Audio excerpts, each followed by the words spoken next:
January the 26th taping of It Happened in Grand Prairie, and we're bringing back history memories of Grand Prairie of long ago. And as we begin 1987, we're very excited that this is our history tape number 34. And we are bringing to you today a very, very special lady to Grand Prairie, Texas, who has been here for quite some time. And Geneva Lee, we're delighted to welcome you to It Happened in Grand Prairie. Thank you. It's good to be here. Wonderful.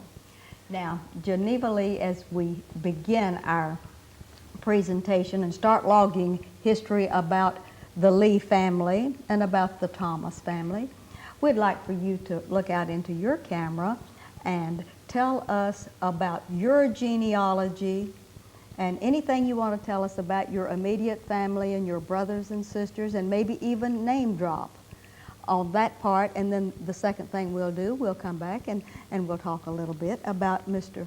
Ernest Franklin Lee's family. Would you do that?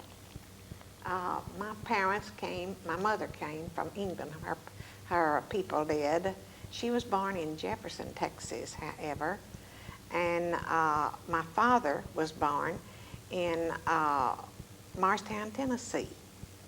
They both came to Royce City, and there they married in 1894. And then to them were born 9 children, my brothers and sisters.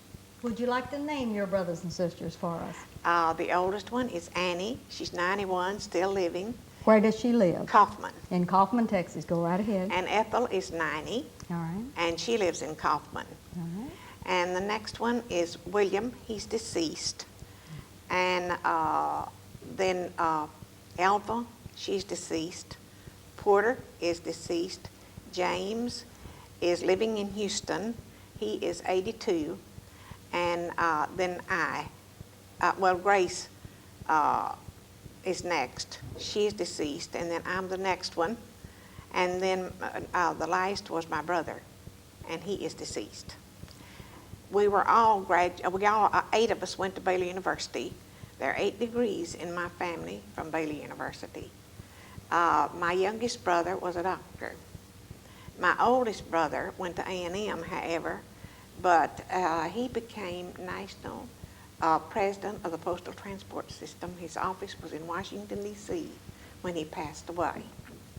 Well, that is a marvelous, marvelous history of just your immediate family, and having that many degrees from the wonderful Baylor University. I know that your family is near and dear to the heart of the alums there at that place. That's right. All right, now, Geneva, we know a little bit about your family, and where were you raised as a young girl? Kaufman. In all Kaufman? All of my life. I went to Kaufman School and then went to Baylor 4 years and came back and taught in Kaufman High School 4 years, taught commercial subjects. All right. Now, we're going to leave you in that state, and let's go to Ernest for just a little. And we know that your wonderful husband has been deceased for several years, but tell us about his family so that we can get all of our genealogy in the right perspective. His father, James Franklin Lee, was born in Georgia in 1880. And he came, when he was 2 weeks old, his family started from Georgia to Seymour in a covered wagon. And they settled in Seymour and lived in a dugout until they could get a home built. I have seen the dugout. It was wonderful. All right. Now, what was your mother-in-law's full name? Mossy Kraushorn. And she was from Campbellsville, Kentucky. And she came to Texas, and they met and married. They were each born the same year, the same day, November the 5th, 1880. Well, they were exactly the same age. That is exciting, isn't it? Wonderful. Well, now that we have all of about Ernest's mother and father, did he have any brothers and sisters? Yes, he had 1 brother and 2 sisters. One brother? They're deceased. They're all deceased. Okay. Now, you're going to have to tell us what happened to you after you went back to Kaufman and began teaching in the high school there. And what did you teach? What was your area of education? In Kaufman High School, I taught business for 4 years. And then Ernest and I married. We had met in a freshman English class in Baylor. He's a graduate of Baylor also. All right. And then we moved to Seymour. That was his hometown. And we lived there for 2 years and then moved to Dallas. And lived there a year and then came to Grand Prairie. Now, what brought you and Ernest from Seymour to Dallas and finally to Grand Prairie, Texas? He said in Seymour there was nothing for an accountant to do. And he had a degree in business administration, a major in accounting, and he wanted to be a CPA. Mm-hmm. So he came to Dallas, had no trouble getting work. It was during Depression. Mm-hmm. And he was sent out here on a job, and we decided to stay. We liked Grand Prairie. And the population was 1,500. We wanted to rear our children in a city where the population wasn't very many. Mm-hmm. We would know our children's parents and the children too. All right. Now, when you moved to Grand Prairie, Texas, in what area did you settle in our town? 7th and Church Street. It was a big 2-story brown house. That was the only place we could find to live. And you lived there for some time? Yes, and then we moved to College Street. Mm-hmm. That house is still standing. That house is still standing. Uh-huh. All right. Now, did you and Mr. Ernest Lee have any children? Yes. When we came to Grand Prairie, we came January the 4th, 1938. Ann, our oldest girl, was 4 months old. All right. And then Mary was born in 1943. And Sarah Jane in 1948. Now, your older daughter's name? Ann. Ann. Mm-hmm. All right. Now, where do your children live now? Ann lives in Red River, New Mexico. She has a store there. All right. And Mary lives in Plano. She works at SMU. She's a financial officer. All right. She's an accounting major from Baylor. Our girls all attended Baylor, too. All right. And Sarah Jane lives in Fort Stockton. She is an education major. She majored in special education, and she's now teaching. All right. Now, you've given us lots of good information. Would you give us the magic date of your birth? Yes, my birth was November 3rd, 1908, in Kaufman. 1908 in Kaufman. Mm-hmm. And did you give us your mother's full name and your father's full name? I believe we missed that. Ellen Livonia Kirkham was my mother's full name. All right. And my father's full name was Joseph Porter Thomas. Wonderful. Now that we have all of that settled down, I can mark off all my check marks and know that we're going to have weights and balances as far as that's concerned. Now, when you moved to Grand Prairie, Texas, in the brown 2-story house on the corner of Northwest 7th, would you tell us where Mr. Lee worked at that time and what you were doing for a living, if you worked, or were you a homemaker? Yes, I was taking care of my baby. All right. Okay. Yes, and he was with Gifford. No, he was with a stove company here. I beg your pardon. Uh-huh. It was not Gifford, and he worked there until they went out of business. Mm-hmm. And then the war came. Mm-hmm. And he worked for a while for American Seating Company in Dallas, and then worked for North American. Mm-hmm. And I had been a school teacher, of course, before we came here. I taught 1 year in Seymour after we married. And L.A. Roberts was superintendent of the schools, and our houses were back to back. Mm-hmm. And we had no one to take our trash away. Mm-hmm. In those days. We had to go out and burn it.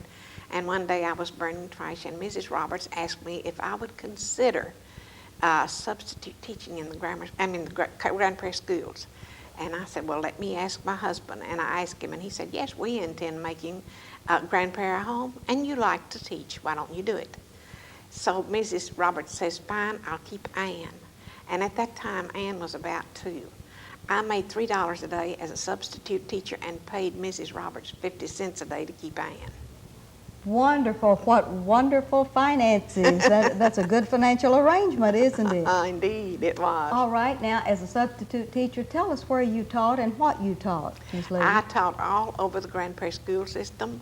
How big was it at that time? It was a big two-story house, two-story building there, right. where now the what building is The that? administration Building is Right. now. How many schools were there in the system at that time? Was there more than that one big building, or was that the only one that was there when you began teaching? I believe South Side had already been built. All right. And it was over there across the street from where Lee Junior High is now. All right. And there were 4 rooms there. And you just taught any and everything? when they- Everything. I was even Mr. Roberts' secretary for a while. That was a wonderful new experience for you in Grand Prairie, Texas. Indeed. And as you got into your substitute teaching, what happened? How did that evolve into full-time teaching? Well, later, I decided to, well, first, Ernie set up his business. He became a CPA. With his own office? In his own office. And I helped him in his office. Of course, I'd had experience. I had taught bookkeeping or accounting, and so I worked half day, and he kept his job in Dallas other half day, see. And it was down on Main Street in a little building. That little building still stands. And then he moved on uptown on Main Street, where the Grand Prairie State Bank had been. And the Grand Prairie State Bank had built, come in on the corner there where the American Savings and Loan is now. And so he took the building where the bank had been, and I worked for him for a while. And then after my youngest daughter was in school, at the time she was the first grade, I decided to go back teaching school. I'd rather teach than work in an office. And who was the superintendent when you finally decided to become a full-time teacher? Mr. H.H. Chambers. Mr. H.H. Chambers was in the seat as the superintendent then. That's right. All right. And where were you assigned? Lee Junior High. In Lee? I taught history 1 year. I had a degree or a certificate that I could teach any grade. And that was the only thing that was left when I applied. So you taught So I taught that a year. history for 1 year, and then how did you spin off into your... Then the next year there was a vacancy in 9th English. From then on I taught 9th English. I taught 9th English over there for 11 years, and then I went to high school. After my youngest daughter had finished high school, I went to high school. All right. I didn't want up there while my children were up there. How many years did you teach at Grand Prairie High School, and then finally in the system all in total, other than your substituting? I taught 4 years in high school and 16 years in all in the Grand Prairie schools. Oh, that is wonderful. We know that you're beloved. And who was your principal at Grand Prairie High School when you retired? He later became superintendent. Mr. Bowes? No. No. Mr. Whitt? No. Well, I Mr. don't- Williams? Yes. Mr. Hobbs Williams. Mr. Hobbs Williams. Yes, he was Wonderful. principal when I was teaching. Okay. And then he became, Then he became superintendent. mhm. That is wonderful. Yes. All right. Now, all along this time, were you working, since you had children in school and you were teaching, and since Mr. Lee had a business downtown, were you involved in any of the social clubs or any of the clubs in town? No, I couldn't be. But before I started teaching, I was. I was a member of the Grand Prairie Study Club. All right. I was also president of Travis PTA. All right. And president of the Grand Prairie City Council PTA. And I noticed with a great deal of interest when I was looking through my historical notes of the City Council of PTAs, you were their second president in 1946-47. That means this very year, it's the 40th anniversary of your being the president of the City Council of PTAs. I think that's a wonderful salute. And especially now that the City Council of PTAs is going very strong and has 26, I believe, local PTAs and all of these good things. And my daughter just happens to be the president of the City Council of PTAs, so I think it's wonderful. All right, now in the study club, are you a member of any of the clubs now that you have retired? Grand Prairie Story League. The Grand Prairie Story League. Uh-huh. Okay. And the Rejabian Book Club. All right. And also of the Women's Club. All right, now tell me what the Story League is all about. I've never been a member of the Story League, but tell us what you all do. We tell stories. You tell We learn stories. stories and tell them. And if anyone asks us, any organization or anyone, we should be prepared. Our motto is the same as Boy Scouts, be prepared. Be prepared to tell a story in the event that it's the Christmas season and someone wants a wonderful Christmas presentation. Or if I happen to be in a club and that club, the program falls down, I should be prepared to tell a story, which I Wonderful. have done. Oh, that is great. Well, when you were into the PTA at Travis and at other times, did you have lots of interest of the parents at that time? Yes, we did, but you know there weren't very many schools. Travis was the first elementary school, you see. And then there was Travis and Lee, and the high school was still in that two-story building, you know. And when we made money, we had to have a carnival to make money. We just didn't have any money. And who was the principal at Travis during the time when you were the president? Did that happen to be Jack Robinson? No, it's Mr. Forbes. Mr. Forbes was Before it. Jack Robinson's time. Before his time. That's wonderful. About how many members did you have in your PTA about that time? Oh, goodness. I don't know. I would say 30, maybe. Now, Travis was well known for the wonderful teachers, the staff that they Yes, had there. definitely. Could you name drop some of the wonderful teachers that were there when your children went to school there and when you were the president of the PTA? Well, Beth Hill All right. and, Who still lives in Grand Prairie and is into Right. real estate with Coach Hill? right, All right. and let's see. Was Ruby Browning there at Yes, that Ruby time? Browning. Oh, definitely. Ruby Browning was there. She taught the first grade. Well, how about Lucy Kane? Yes, Lucy Kane. Those are some of the good names we like to remember during that Oh, time. yes. If you help us tie those names in, see, we have all of that back during the time when you were president of the Travis PTA. That helps our history Oh, yes. points of view. Oh, and you had carnivals, and that was Oh, yes. the main.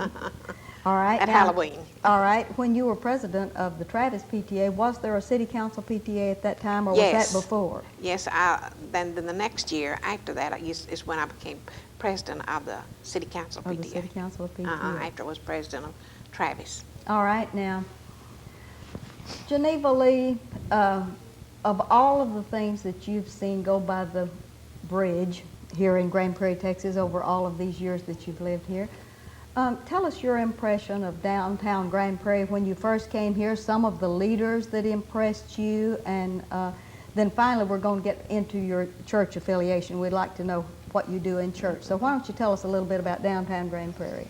Well, at the time, Mr. and Ms. L.O. Turner had a hardware store, and in the back was the funeral home. All right. And Mr. and Ms. Page had a 5 and 10 cent store. All right. And let's see.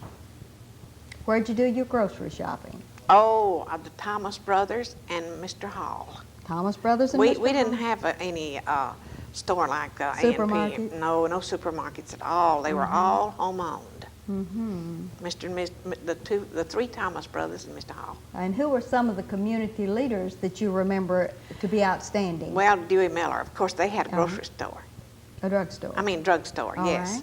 And of course, we remember him very much. Yes. And of course, G.H. Turner. All right. He was the And- banker. Well, G.W. Bingham was president of the Grand Prairie State Bank when we came here. All right. Mr. Bingham. G.W. All right. Bingham. And then G.H. Turner followed him. I see.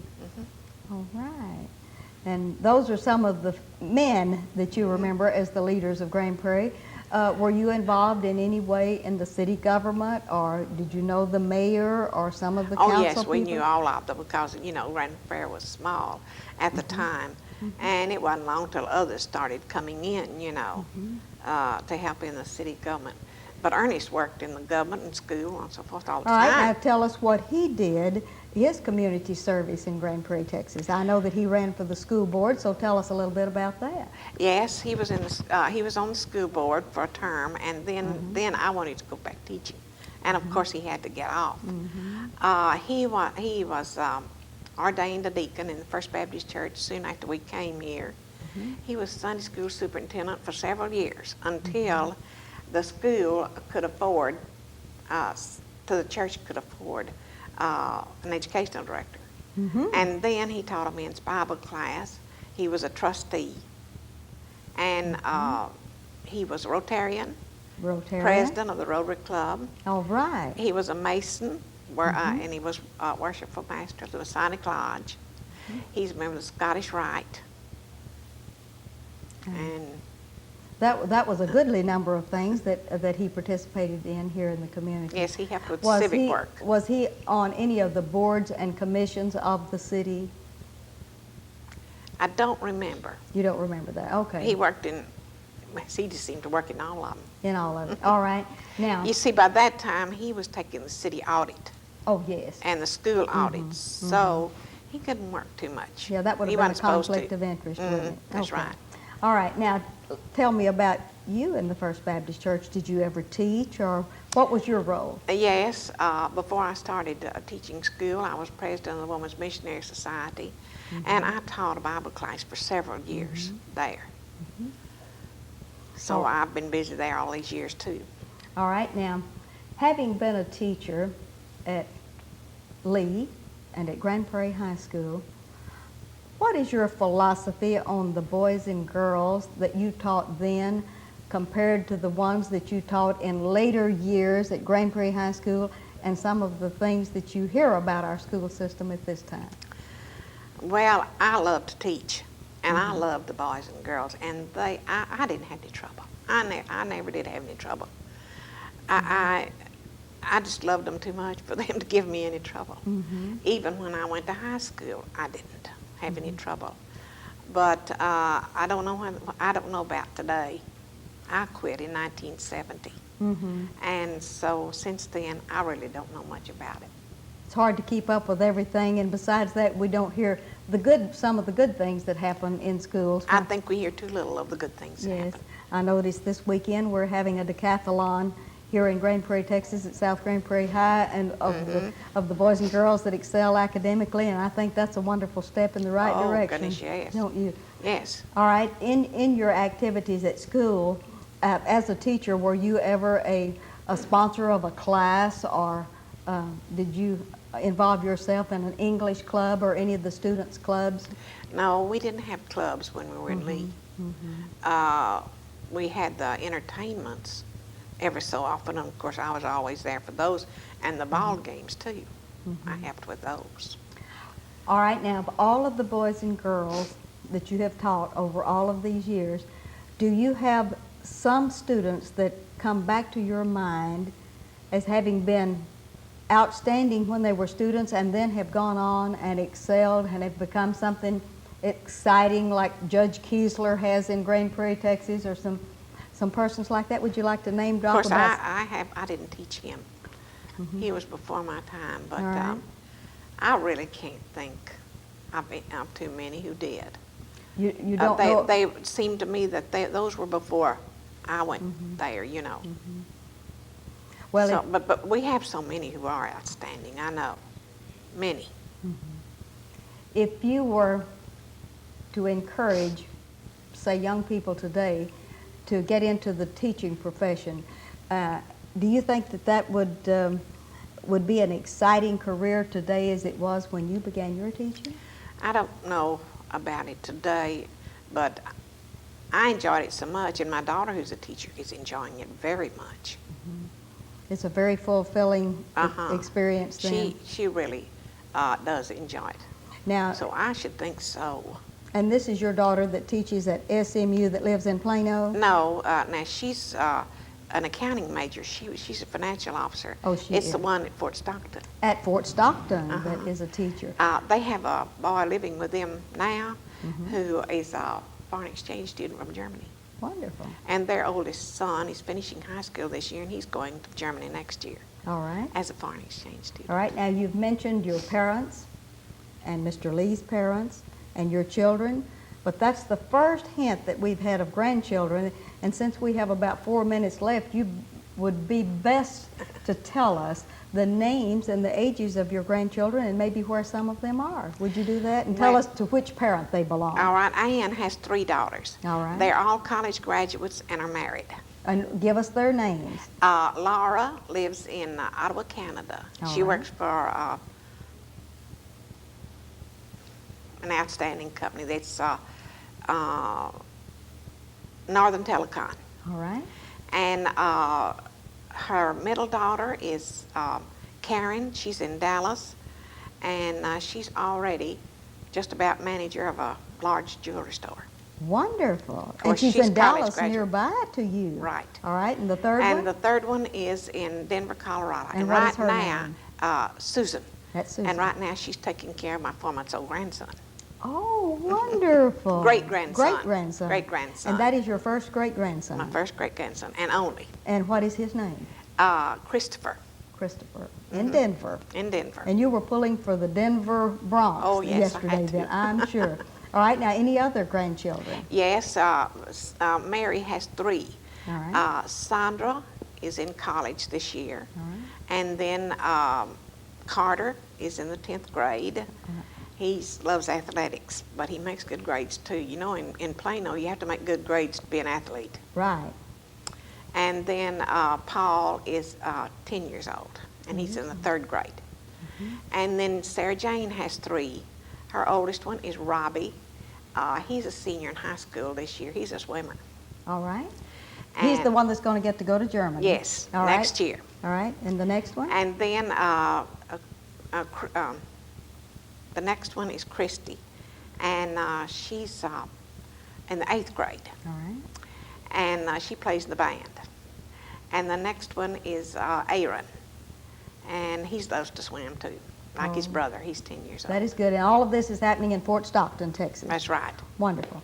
Well, Geneva Lee, you know that we have already used up almost all of our 30 minutes, and I'm so glad you got to the grandchildren because we would not have completed our historical review if we had left those from our agenda, would we? No And I way. want to thank you very much for being willing to come on our show and being a part of the history of Grand Prairie, Texas, for the marvelous contributions that you and Mr. Lee made over the years.